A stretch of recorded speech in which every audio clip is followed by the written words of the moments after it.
Corey here with another Help Me CoryG segment.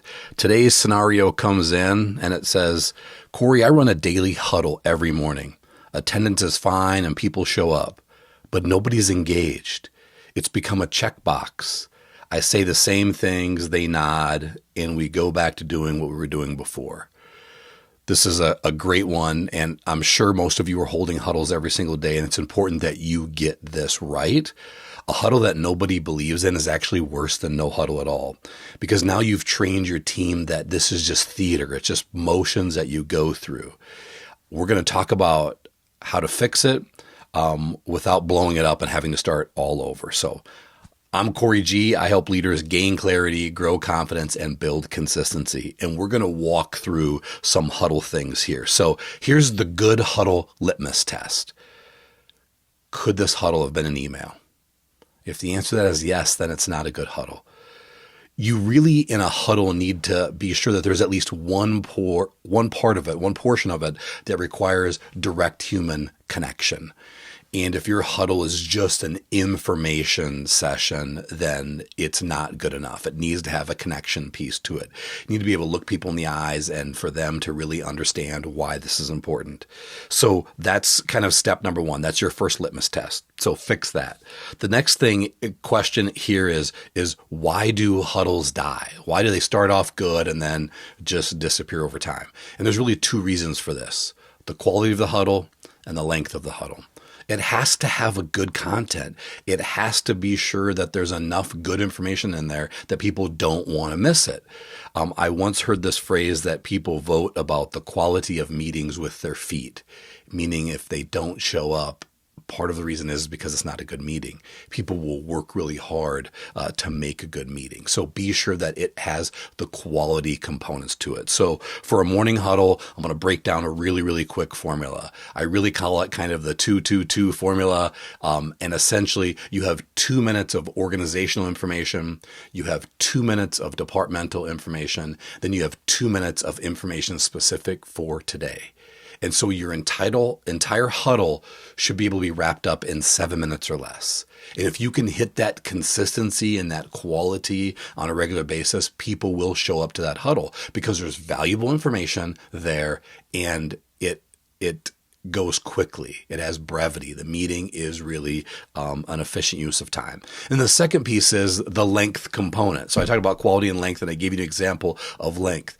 These huddles that just drone on forever and ever, that are rereading of emails that have been sent to everybody, that are rereading of policies, that are these lecture kind of driven huddles where you're just, preaching and harping and nagging on your staff. Those don't work. If you do need to make a correction, make it direct, make it quick, but don't just go on and on about it. So be sure that your huddles have brevity, that you have a consistent, predictable length for them.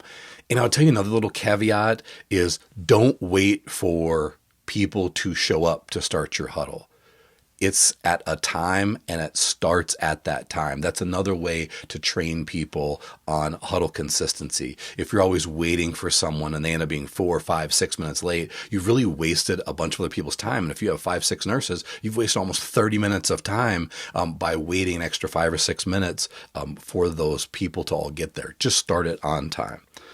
All right, so one of the easiest fixes that you can do is to be sure that you have an active participation portion of your huddle. And that can be as simple as asking questions. You can just ask a simple question like, what's the process for returning medications to pharmacy? Can someone just run us through that really quick? And ask questions and get engagement. And you can assign different parts of it. So let's just say you review your safety events. You can assign someone to say, hey, I'd like for you to review the safety events. I'd like you to do that portion of the huddle this morning. So be sure that you engage active participation. And it really brings the last point here of if you as the manager or supervisor are running the whole huddle all the time, that's really a leadership problem. You haven't delegated or engaged your people appropriately. You should set the standard. You should run it in the beginning, and you should run it on occasion just to be sure that people know how engaged you are in the process. But then you should hand it off.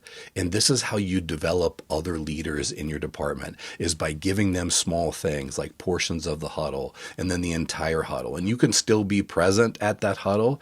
It just shouldn't only be you.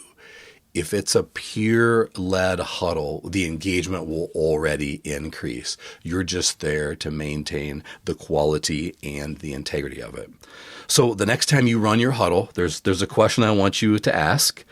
I want you to ask yourself, should this have been an in-person meeting or could it have been an email? That's the question you have to ask yourself after the next huddle. And then let's assume that you pass that litmus test. Then in the huddle, ask a question and just wait for someone to answer. The silence might feel like an hour, but it'll probably only be 10 or 15 seconds. Let someone answer the question and get engagement into your huddle. That's really what you want. And once you can get people to engage in your huddle, the whole dynamic of your huddle changes. So I hope this video served you. I hope it's going to help you lead with more clarity, consistency, and confidence. That's what we want to do here. And I look forward to seeing the next video.